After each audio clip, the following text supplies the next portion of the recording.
आशूर के रोज जो जड़ीबल में हुआ, क्या वो हक है? ये सवाल हम सबों को अपने आप से पूछना चाहिए। नेशनल कॉन्फ्रेंस से लाख इख्तिलाफात सही, लेकिन उस रोज चीफ मिनिस्टर उमर अब्दुल्ला साहब वहां आशूर के जलूस के लिए आए। वो आज़ादारी के लिए आए, पुरसे के लिए आए, सर्विस करने के लिए आए। उनका अपना अकीदा, इस मामले में कोई नहीं होते किसी के अकीदे पर सवाल खड़ा करने वाले।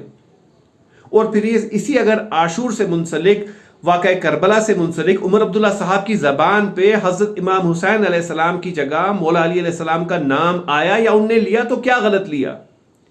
क्या हम वाक़या करबला को हज़रत इमाम हुसैन अलैहिस्सलाम तक महदूद रखते हैं? क्या यह साजिश सिर्फ हज़रत इमाम हुसैन अलैहिस्सलाम के खिलाफ थी या कि पूरे आले रसूल के खिलाफ थी? और क्या हुसैनियत हज़रत इमाम हुसैन अलैहिस्सलाम को अपने वालिद मौला अली अलैहिस्सलाम से विरासत में नहीं मिली? तो हम कौन है सवाल खड़े करने वाले? और फिर हर चीज की मौका मुनासिबत देखी जाती है। हर कॉन्स्टिट्यूंसी में हर जगह कोई ना कोई बिजली सड़क पानी का इशू होता है। लेकिन क्या वही दिन था कि आज़ादारी के बीच हम चीफ मिनिस्टर साहब को रोककर ये बिजली सड़क पानी के सवाल खड़े करें, एक प्लान तरीके में वीडियो बनाएं, फिर वो वायरल करें, किसी को उस आज़ादारी के मामले में भी किसी को उस दिन भी बदनाम करने की कोशिश करें? और फिर किस कॉन्स्टिट्यूंसी में? जड़ीबल कॉन्स्टिट्यूंसी। वहां के एमएलए साहब हैं तनवीर सादिक साहब, मेरे उनसे काफी मामलात पे इख्तिलाफात हैं, लेकिन वो आदमी जो है उसकी रगों में जड़ीबल कॉन्स्टिट्यूंसी की डेवलपमेंट बहती है। उनके वालिद साहब सादिक अली साहब भी वहीं के एमएलए थे, लेकिन तनवीर सादिक साहब ग्रास रूट लेवल से उनने राइज किया है।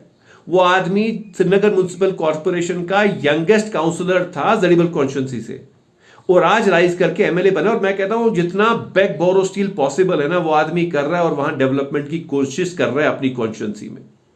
लेकिन फिर मौका और मुनासिबत देखा जाती है। अगर गिला भी है, कोई ग्रीवांस है, तो मौका और मुनासिबत देखी जाती है। लेकिन आप प्लान करते हैं कि हम इसी दिन इस आज़ादारी को यूज करेंगे अपने पॉलिटिकल मोटिव्स के लिए, यह सही नहीं लगता।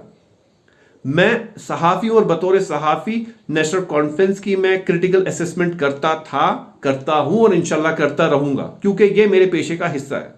लेकिन यहां बात खालिस तौर पर उस मुकद्दस दिन की है और हक और बातिल की है कि अगर हम उस मुकद्दस दिन पे अपने पॉलिटिकल स्कोर्स के लिए वीडियोस बनाते हैं, सवाल खड़े करते हैं, क्या ये चीज हक है?